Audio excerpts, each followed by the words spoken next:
computer and begin. Got it. Okay, so very briefly again, we are with Central Park United Neighbors. Amanda and I and Sandra are all on the board, and we are members of the Education Committee.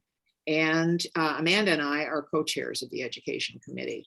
So we are one of over 200 RNOs, registered neighborhood organizations, which is a group that's recognized by the city that represent the needs and the wishes of a given community. And we are one of, I think it's 6 committees, subcommittees with Central Park United Neighbors, the Education Committee. So Director Quattlebaum, hi. Hello. Thank you so much for joining us. Thank you for joining us. We appreciate it very much.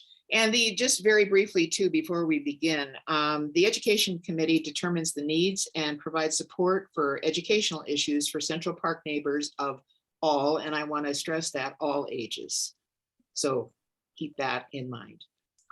So anything else I need to say? Do you think, Amanda, or are we set to go? I think we're okay to just get going. If okay. that's... And I'll check the chat periodically to see if there are other questions. Amanda has some very specific questions for Director Quattlebaum, but we'll see how the time goes. Okay. Yeah. Okay, great. Great. So thank you, Carol, for that introduction. I will skip over defining CPUN. I think we're in a good place. So I think that there are 3 areas where I wanted us to have a chance to talk today. And so maybe I'll just kind of like say what those 3 areas are, and then we'll just start with the first one. And so like really, when we started this conversation about getting together and talking, it was to talk about creating a long-term plan for the Central Park Community Schools involving community and school leadership in those discussions. I think initially there was an open dialogue between school leadership and then people downtown, and that seems to have tapered off as with like turnover in the central office. And so how that can get rebooted is a big thing to talk about. Okay, so that's one thing that we'll come back to. And then the other 2 items are just like the 2 things that have come up since then, which are like the implementation of the Healthy Start Times initiative and like what are the updates there. And then the last item is the recently passed executive limitations and just questions around that. So is the order with this okay, where we start with like the community planning aspect of it, Director Quattlebaum? I am open to whatever direction you'd like to go. Okay, so right before you joined, I was able to confirm with Brian Weber, who's on this call, that the current seat count for Northfield High School for the incoming students preserves the district's resolution to have at least 35% of seats at Northfield High School coming from kids from adjacent boundaries. So this is a resolution that was passed a number of years ago, and I'm sorry, I don't know how many years ago. I'm going to say 6, but I think it was more than 6. And there's been some the person who's Director Bacon had said that perhaps the district would stop honoring that. And so I think that from you, I wanted to know whether you were aware of it, and can you help describe what you would do to advocate for keeping that in place, and anything else that we should know along those lines. Yes, so I am aware that there is dedicated seats for students that are enrolled outside of the zone, the enrollment zone. I know that is true. That that piece is in place district-wide to help support the choice program or process. I personally think that that's a good thing, to add some integration to our schools, also opening up opportunities. And let's just put integration aside, right? But just every program that's offered throughout our schools in our comprehensive or just our high schools throughout the district, they offer different things. Some of the high schools do offer some similar programs, but if we have an enrollment zone that doesn't offer, for example, the International Baccalaureate program, we want to make sure that students across the district are able to um, take part in that without having to travel a far distance. And that is my perspective as to why I would continue to support that. Wonderful. Okay. Thank you. All right.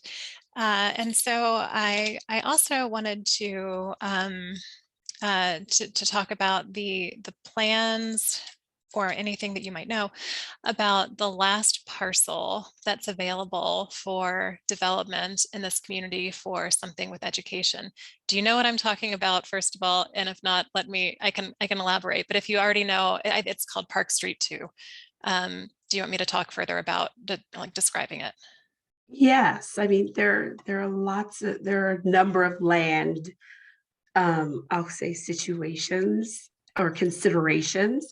So I'll let you go ahead and fill in, and in that way, everyone listening will be up Oh, to speed as oh, well. that's a Does great that point. sound fair? That's wonderful. And I'll also let Brian Weber cut in if I'm saying anything that's incorrect. So, as the development has happened, there are like specific land uses set aside for various things. And very early on in the development north of 56th Avenue, DPS set aside the land where, what I guess it's called Park Street 1, where it's that shared campus with Inspire and the Green School.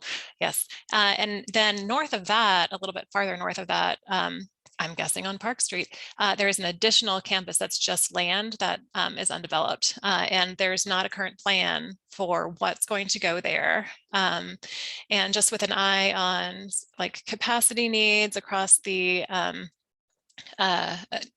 whole boundary or zone, sorry, and other needs. Like, are there thoughts about what will be built on that last campus, on that last parcel? Thank you for that.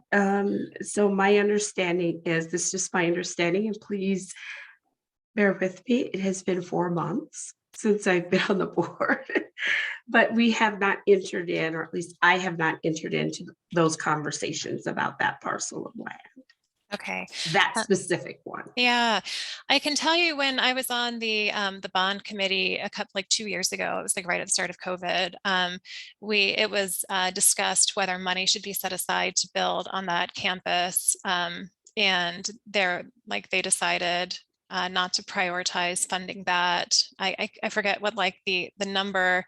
It's like they could quantify like, oh, a new building costs like, I want to say like $36 million. And it's like, well, we'll set aside that for like maybe 1 or maybe 2 buildings out in the far Northeast for development that's happening there. But there was a choice at the time to not prioritize that specific, that parcel. And I know that I asked about Northfield enrollment, but I did not ask about the Green School, which I know for seats north of I-70, there's like an increasing demand for middle school seats, and does the shared campus handle that adequately? There's also a preference with families to not have shared campuses if we could move in that direction. So if you haven't been in discussions about it, then I guess there's no information. But I guess this is part of the like, what process is there going to be getting community input and school input about like what's going to happen on that last campus? So first, before I really dive into answering that question, and it'll be a short answer, so my setup will take longer. Just be prepared for that. So as everyone is aware, and if you're not aware, DPS, the DPS Board of Education, the previous board voted in what is called policy governance, right? And so that simply means that the governance structure of Denver Public Schools has changed. And there is now, how I describe it, a foundation of the roles that everyone plays within the governance of Denver Public Schools. And so what does that mean? How does that pertain to this conversation? So that what we're discussing could be considered operational. The superintendent would have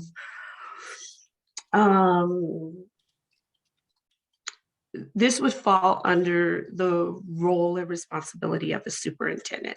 Now, does that mean that the board doesn't have a place in this conversation? Absolutely not. We do have a place in this conversation. And where our place lands is actually engaging with the community to find out what are the wants, needs, and desires. Now, does that mean that all of your wants, needs, and desires will happen? I don't know. But my role as the director of District 4 is to stay plugged into the community of District 4 to know what the wants, needs, and desires are of the district so that I can communicate that back, not just to the superintendent, but also to my board colleagues. So that when we start having these conversations, I can come back with concrete information. This is what's happening. This is how District 4 would like to prioritize certain things. And then the discussion moves forward that way. Okay. So my explanation of policy, the new policy or the governing style of Denver Public Schools kind of answers, but I'm sure doesn't answer that question. And that is, I will be talking with everyone, trying not to give away. I have some community partners. One of the things that I said I would do campaigning was set up a community, a District 4 advisory council. But how I want that to be grassroots. And I have ideas on what I would like it to look like, but this is something that will, my vision for it is this advisory council would stand the test of time so it outlives whoever is sitting in the District 4 seat. It would be a non-political group, allowing voices that are not normally heard to come to the table and be heard, as well as giving organizations such as this an opportunity to weigh in as well. And so I have a group of individuals that are leading a grassroots effort to get the advisory council up and going. So it is in the works. And that will be one of the primary ways that I will communicate with the community of District 4. Okay. And so regarding having your finger on the pulse of what people in the community want, I do have a little bit of survey data from our fall survey. So I'm just going to share my screen really fast, and you're going to have to excuse me. I'm just going to leave it. I know this isn't like presentation mode, but everything's just going to get like shuffled if I try to switch to presentation mode. Am I sharing the wrong screen? Am I sharing? Yeah. Do you see the slide? Can you see the Yes. slide? Okay, it doesn't Yes, look like it Central normally Park does. United Neighbors Okay. select survey results. That's right. Okay, so these are the education specific questions that Mark gave us. And so I just wanted to review, we asked the community, do you think that the current elementary school zone should remain in effect? And so the agree, the percentage of people that agreed with that. So these are people across the community. We had, oh goodness, does anyone remember the total in here? I want to say it was several thousand. I want to say it was 2,000 to 3,000. Can anyone correct me on that? I can't recall, Amanda. I apologize for that. Okay, Mark was supposed to be on this call.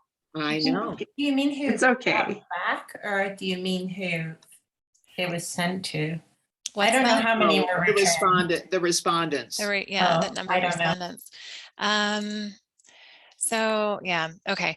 So this is, we did not restrict these questions unless stated otherwise to people who have kids in the education system. And these are the 12 sub neighborhoods that make up Central Park community as a whole, or actually maybe some more than 12 divisions here. But anyway, so we as a board seek something like a little bit over like 66% for like taking action. But you know, so seeing that residents agree at the rate of 56% to keep the boundary for the elementary school zone, this says like, well, we have some general agreement around it, and a lot of people don't have an opinion. We certainly would not advocate to do away with it, and if anything, people are more happy than not with the elementary school zone issue. There's one more question that follows specifically about the elementary school zone. But just wanted to communicate that level as school choice happens. I know that there's dissatisfaction with like getting one's first choice versus second, or well, if someone doesn't get their first choice, sometimes there's those voices are heard, but in general, this is an approach that works for the majority of the community. Okay, so then this is the second question along those lines, when capacity allows. And so moving people across elementary schools has been a tool that the district has used to meet capacity needs, as we have sort of like bubbles of people moving into new homes and population shifting within the community, that sort of thing.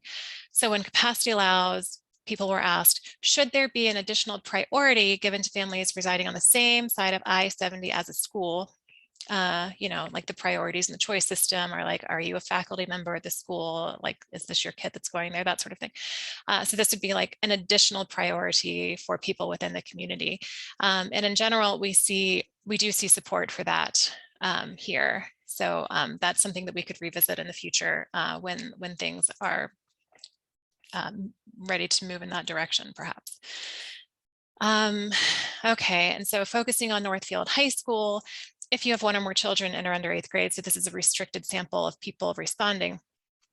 Northfield High School guarantees a seat for all learners in the Central Park community. The rate of remaining in boundary for high schools and DPS varies across the district. When you're tasked with the choice for high school, how likely are you or your child, really, it should have been worded, to remain in boundary to attend Northfield? So I think that 60% is the rate that that is assumed for Northfield, and we actually see. So I'm looking for the blues. Oh, so actually, sorry, I want to add the blue and the orange here. So the definitely and the probably. So we're seeing some of these communities. So Conservatory Green and the North End and Wicker Park. These are all communities that are north of I-70. And it's also where the younger people, that people with younger students tend to live. So south of I-70, there tend to be a lot of families with older kids. Maybe they have ties to like George Washington or East, and so they would be leaning in that direction. But this points to that, well, and of course, people who are north of I-70 are going to be closer to Northfield as well. But it points to that we could have something more in the ballpark of 70% of the community choicing in, which could create some capacity issues at Northfield High School. That should be on the radar in the future. Okay, and so then the last question was, please indicate the importance of each factor regarding schools. This was fielded before the start time initiative, so this is not reflective of that issue. And so here we have 63% looking for a comprehensive academic program. And so, you know, as there are different choices for different options across the community, that this a comprehensive academic program is something that is important to people in the community. I can send you these results. I know that that was fast. I think that the things that I just wanted to have as takeaways are the having higher capacity needs at Northfield, and perhaps a future discussion about an additional choice tier for sightedness of I-70 are the two things to like think about based on community data. Okay, so I'm going to stop sharing. Is there anything that I just breezed through that you'd like to talk about? That was a great presentation. Quick and Thanks. concise. All Thank right. you. Well, there we go. But to let you know that I am absolutely aware of the student capacity needs in District 4. And it is in District 4, this is not necessarily unique to the Central Park, Northfield area. This is a capacity issue that we're seeing across District 4. We are in a unique position as opposed to the other districts or regions within DPS, where we don't, in District 4, see the issue of declining enrollment. Our enrollment out here is actually increasing in several Right. communities. So Yeah. I am aware of it. And it's just a matter of prioritizing the areas to fill the needs. We don't, yeah. And I'll just stop there because I don't want to get into making any promises that I cannot fulfill. Okay. Okay. Does anyone else have anything to say at this point?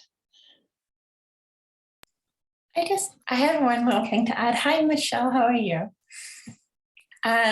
Just to build on what Amanda was saying, as a parent with older kids, and someone who lives on the north side, I do think that, especially since the pandemic, RTD has cut back on a bunch of buses, and I see that as being a real issue why people don't want to cross I-70, because there actually aren't buses going east-west, or whatever you call it, north-south.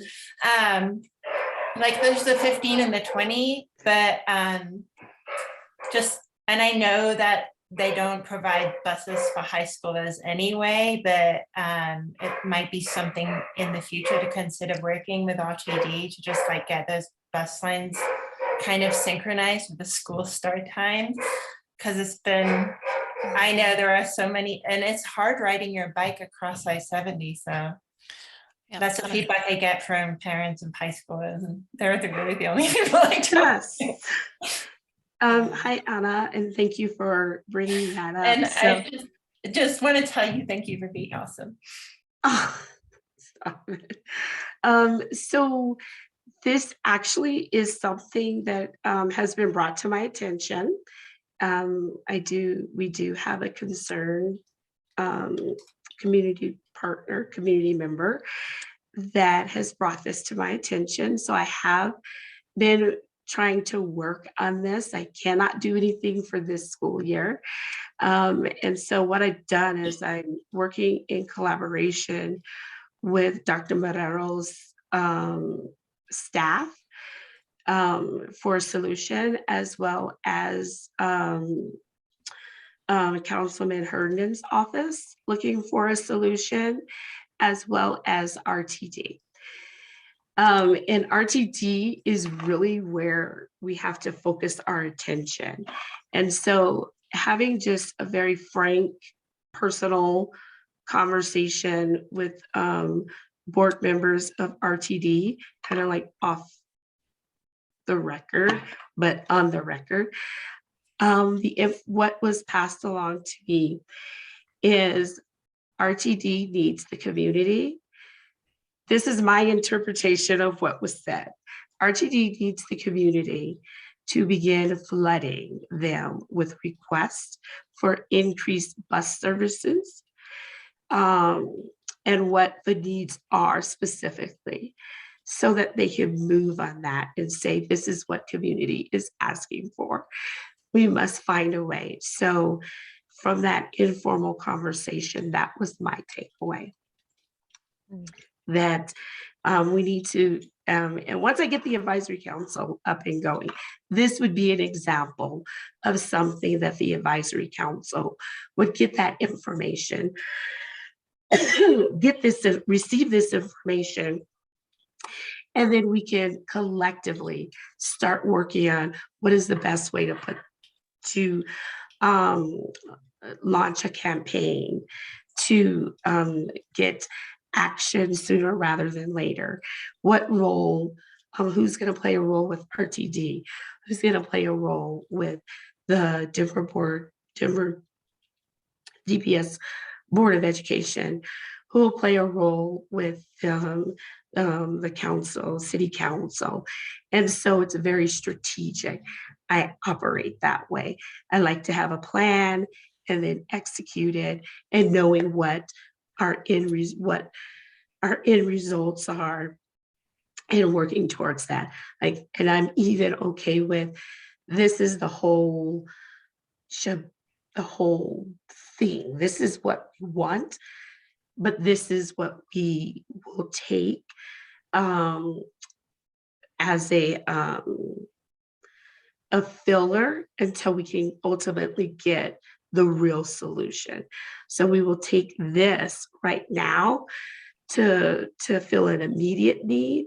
So I guess you can think of it as triaging while we're working on actually filling the need and solving for whatever the issue is. So that's a little insight on how I view things and the way I like to work. Thank you. Okay. So that's so in terms of like kind of wrapping up the first topic, which has taken half of our time, and I apologize. That's poor clock management. So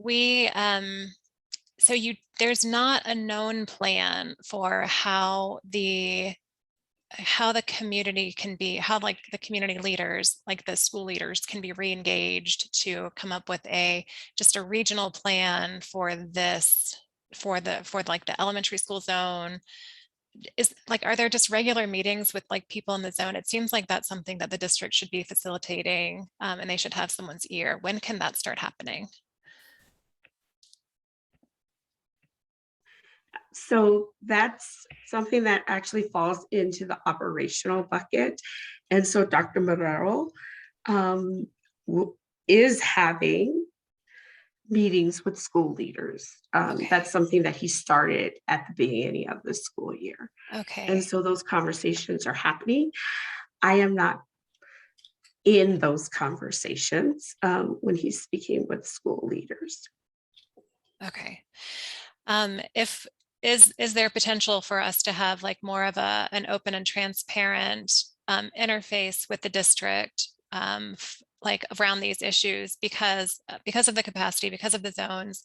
Can that, I know you're saying that that's not something you do, but I've been to meetings where you guys have declared the superintendent is our only employee. So as his boss, can you say this is something that needs to happen in District 4 because they have unique needs like in the zone?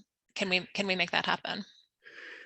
So the way it works under policy governance is I cannot make those requests like that.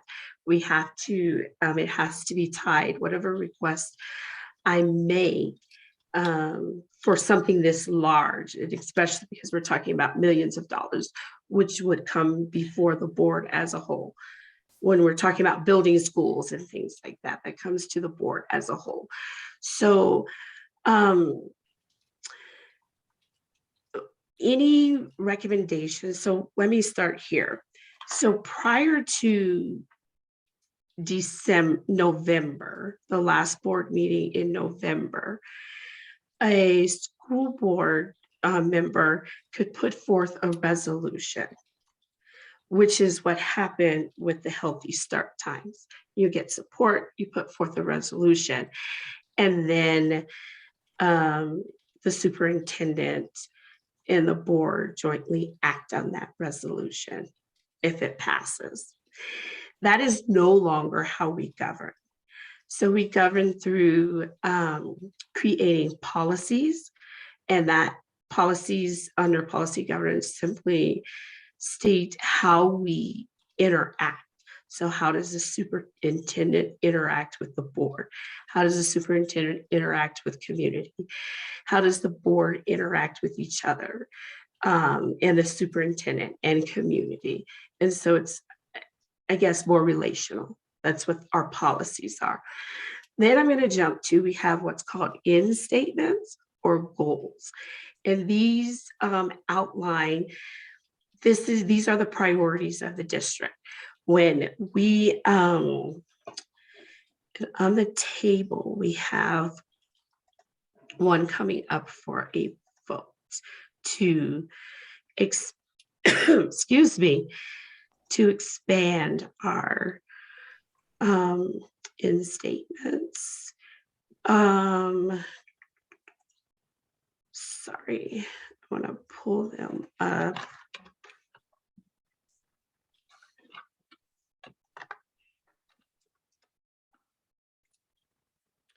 And so the end statements are what we're striving for: creating more equitable schools, making sure that we are leading with climate justice, things of that nature. Then we get down to the executive limitations, which is one of the action items on your list here. And so when we talk about executive limitations, for lack of a better way to describe it, they could be thought of, I don't want to say that. They're not really, most people or some people think of executive limitations as a replacement for resolutions, and that's actually not what they are.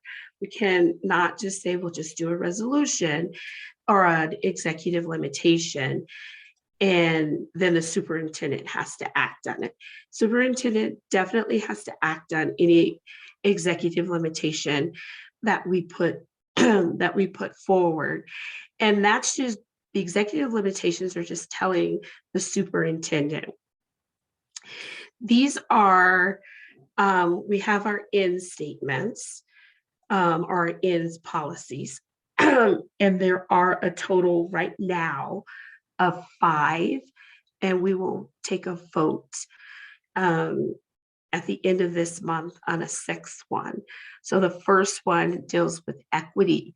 The second deals with teaching and learning. Our third one deals with student and staff well-being. The fourth one deals with health and safety. And then the 5th end statement is centered around post-graduation and global citizenship. And what I'm going to do, I am going to put this, is it okay if I utilize the chat? That's fine. Okay, I'm going to put a link to our end statements in the chat so that you can actually read the description of the end statements. So any, excuse me, any executive limitation that we bring forward to a vote needs to tie back in to one of these end statements. And so that is how we, the shift in thinking that we need to make as community partners in how we're framing our request and making sure that it's tying in to an end statement, because the executive limitation is saying, for example, and I'll just dive in a little bit to the 3rd item. So what that executive limitation 12 state dot 10, I believe it is, stated is we want to make sure that all teachers have rights around employment. And that tied directly to in statement 1.3, which is student and staff well-being. And so that is how we have to start thinking about our requests, which for me, this is one of the reasons that is so important that we have a central place like the District 4 Advisory Council that everyone can come to so that we can pool our resources together and move policy. District 4 is the largest district in DPS. We have 226 schools, and 76 of the schools are in District 4. Okay, so but back to the original question of how can we involve community and community leaders in coming up with a plan for this Central Park specific question of what to do with that last parcel. Given what you understand about the process, how would you suggest we make it happen? We have to do, well, first we have to engage with the superintendent, because ultimately he will make that determination. He will decide whether or not he'll open, if it is determined by the numbers that it is time to open a school. He'll determine what type of school that is. Will it be an elementary school? Will it be a middle school? Will it be a K-8? Will it be a high school? And then he has other things that he has to take into consideration. Will it be a district supported school? And then he takes the leadership in opening that school. Or will he put a call out to the community for other organizations and community partners to put forth a plan for a school?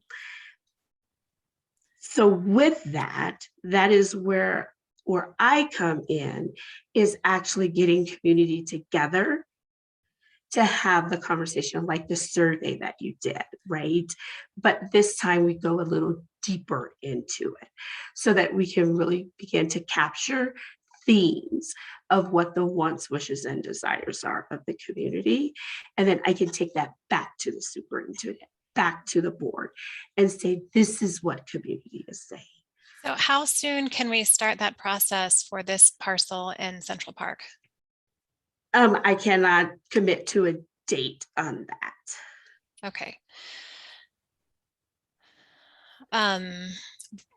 When do you think it would be helpful to have that process started by? I cannot commit to a date on that. Okay. All right. Does anyone else have any questions along these lines before we move on to the next topic?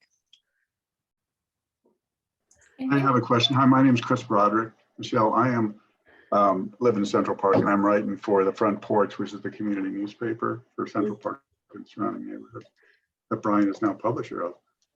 And could you talk, I'm a little unclear on this because Amanda's trying to find out what community input the superintendent's going to get and you're going to get. And you talked earlier about this advisory council that hasn't been set up yet. So I'm just trying to catch up to this. So the advisory council, how that's going to be set up and who's going to be on it, who's going to choose to be on it, and what input they're going to have to you and what input they're going to have to the superintendent, because that seems like the key to this whole process is the community input piece of it is going to come from them. Right. So I'm giving you a sneak peek on the District 4 Advisory Council. This is not something that is coming from the superintendent.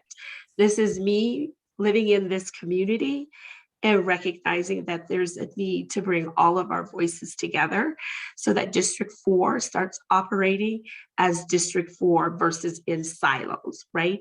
Because what happens in Central Park impacts Montbello, it impacts Green Valley Ranch, it impacts the near Northeast, it even impacts the 5 Points area, which is how far District 4 goes down to.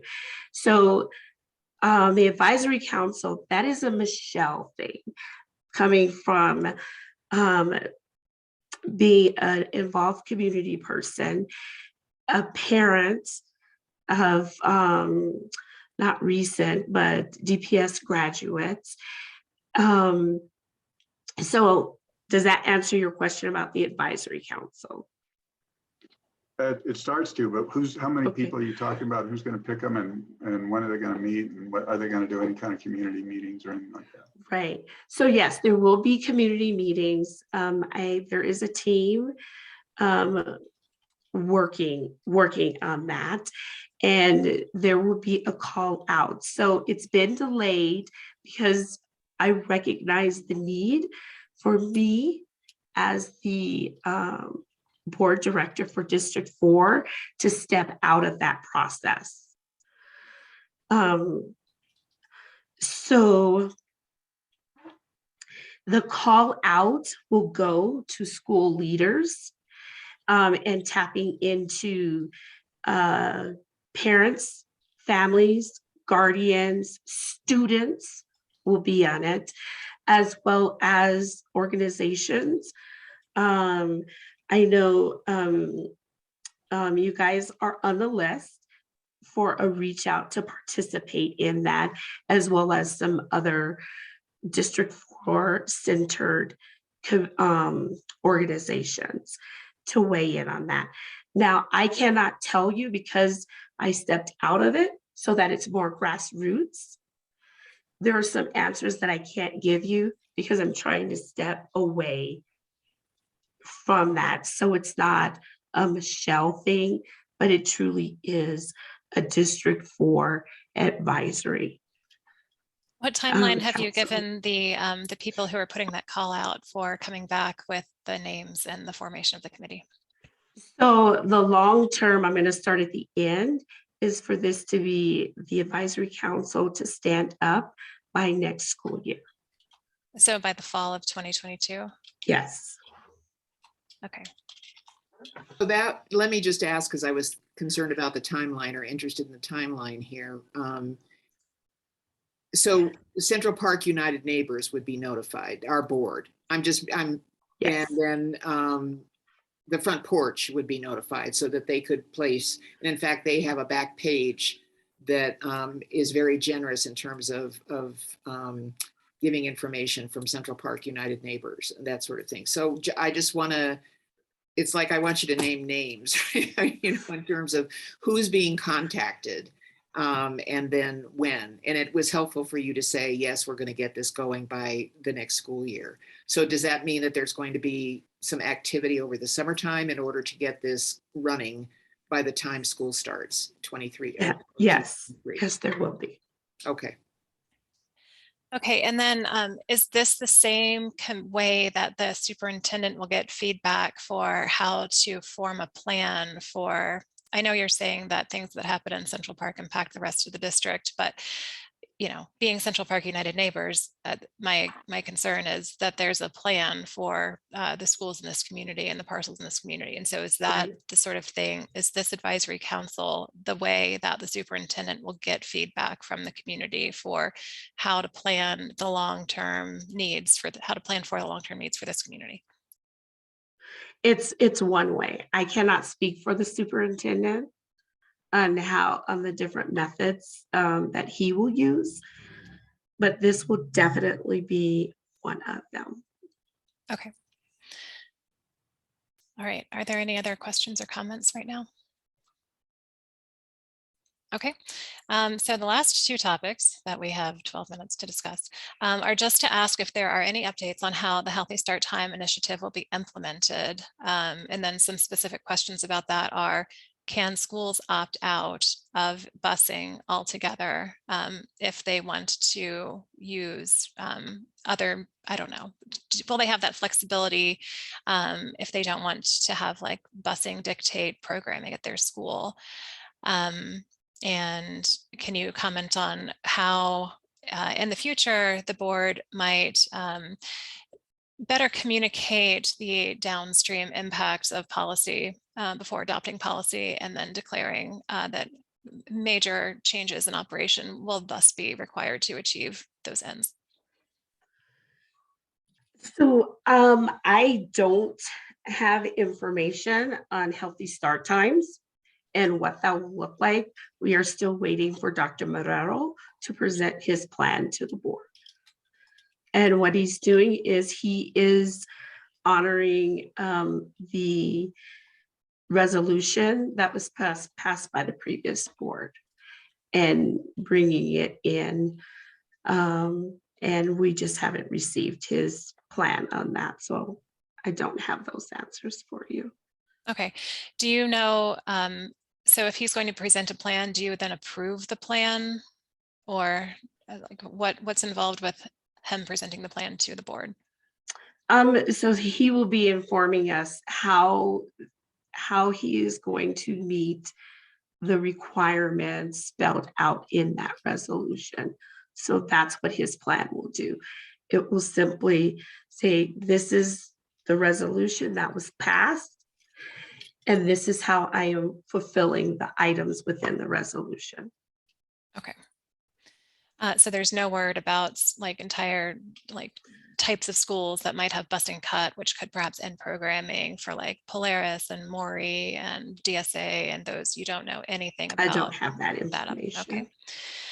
Okay. And can you and then the last question there was, can you comment on how the board, the current board apparently was not responsible for that, but what might happen to better, I don't know if vet is the right word, but clearly communicate the implications of adopting policy that the district is perhaps going to require major changes in order to implement. So is your question, how will the board I mean, connect do you with the see, community yeah, like before there was, major decisions are made? Is that the right, question? right. There was a major change in busing that was presented to the community after the adoption of the Healthy Start Times initiative. And it seems like that should have been part of the discussion of the Healthy Start Times initiative, but it wasn't. So I suppose you can't answer why it wasn't, but what can you do in the future as a board member to make sure that the conversations around major changes are more holistic and involve community input? So what I can do is what I'm doing right now, and that is making sure that every opportunity that I get, I remind my colleagues that we have to make sure that we understand, or not understand, but at least hear from the community before we engage in decision-making actions. Excuse me. In addition,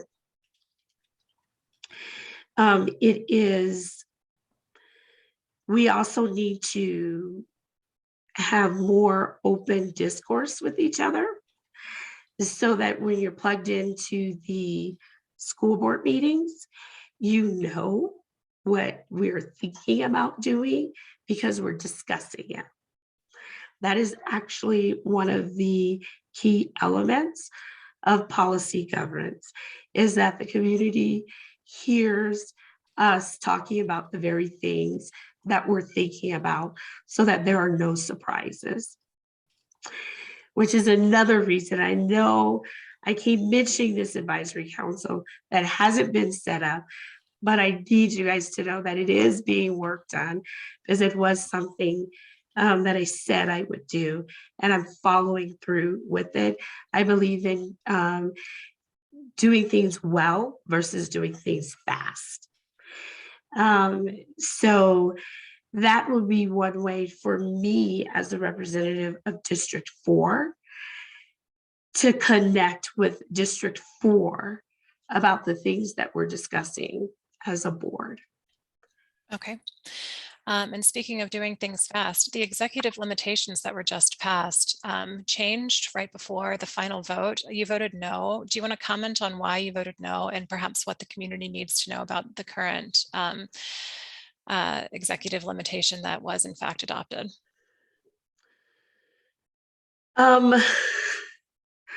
So it's pretty simple why I voted no. I went to schools. I listened to school leaders. I listened to teachers. I listened to parents. I read emails. I had phone calls. And what I walked away with was we need to understand more in depth what these ELs mean to us and our community. So I walked away with, we want teachers to have the rights and protections that they that we want them to have access to the rights and protections that are out there for them. We want that. So I did hear that from the community, but community was also saying, but wait, we feel that this has been sprung on us and we want to understand it better. We want to, we just want to understand it better and then let you know how we see this may impact us or how it may not. And is it good? Is it bad? And so for me, that's what community was saying. We need more time so that we can digest this. And that's what my no vote was.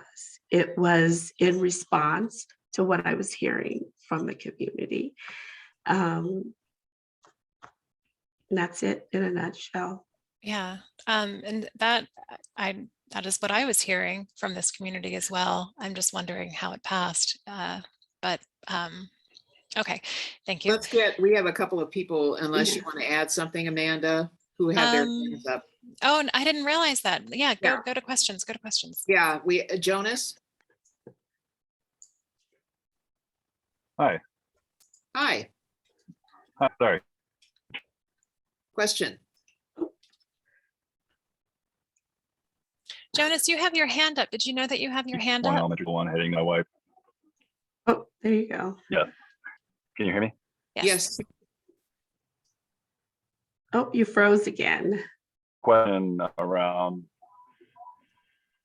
I'm going to turn my video off and see if that helps. Okay.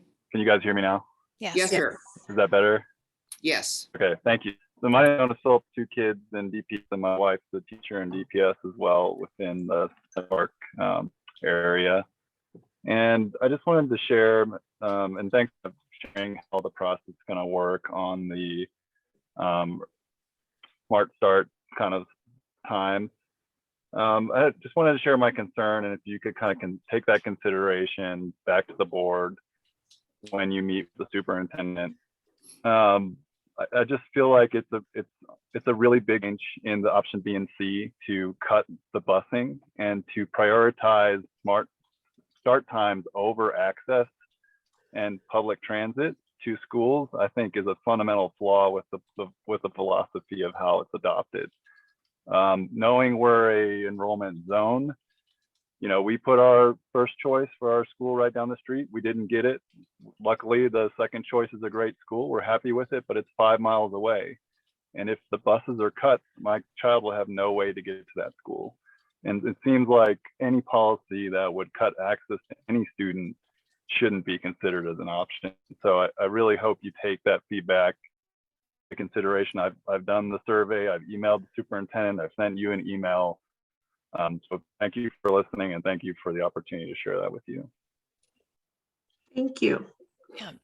And I can echo concerns about busing being cut to schools that I've just heard on just within the past week. I'm sorry, and I'll stop talking. Anna, or Michelle, did you want to respond to that? I'm taking notes. Okay, thank you. Anna. Just to add on to like the whole sort of debacle around the EL or whatever it was, and with this busing thing too, I really get the sense that a lot of these things could be worked out if schools could talk to each other. And like what I sensed from listening to these things was everybody was like really fixated on their school getting their things, and they weren't necessarily aware of how that might affect other schools. And then it's like the district comes in with this sort of top down, like, well, I'm just going to set all the bus schedules. And it makes you think like, and maybe that gets back to Amanda's point that if we got the school leaders together and said, look, this is how many buses we have available. We need to get, like, can we work it out so that everybody can like get something they want without hurting someone else? And like, at least that way you're sort of aware of how the decisions that you're making for your school impact other schools, versus like having the district sort of come in and tell you what to do. Because I like what I feel like happened that I was really upset about is that these schools that should be sort of working collaboratively to support all students end up sort of seeing each other as competition and like fighting against each other instead of working together as a community. And so like, I think busing is one classic example. Like maybe we could just work something out so that, you know, the buses are sequenced in a way that makes sense as a whole. And with the EL, and I totally hear you on that, there were a bunch of people who didn't understand it and a bunch of people who wanted it and didn't, but it ended up with people at each other's throats thinking, well, you hate teachers and you want to hurt. Like I literally heard someone say that if you gave teachers' rights that you were going to harm children. And I think, what have we done to get to this point where people believe like, what do you think happens in the other kind of school? Like, do you really think that in other schools people are hurting children? Because I don't think that's good for anyone. And so there's more ways that we can figure out how to get people together and say what's working well for you and what's working well for you. And hey, like, let's share resources instead of hoarding them for ourselves. So that's a comment, not a question, but just to reiterate what I've heard other people say. I very much appreciate what you just said, Anna. It's a concern of mine all the time. And it's 6 o'clock. Sandra, do you want to end it for us? But I really, what you've just said is a really positive thing, Anna, and it's a good place for us to almost end this particular meeting. Sandra? No, I was just applauding what she said. I think it was well said. Absolutely, I agree. Thank you. So I will say this, when you get the call out to participate in the District 4 Advisory Council, if you believe in what Anna said, if that resonates with you, that is exactly what I am trying to create. District 4, again, the largest district out of all of the zones in DPS and the most diverse. And there are beautiful things happening from the airport, Green Valley Ranch, down to 5 Points.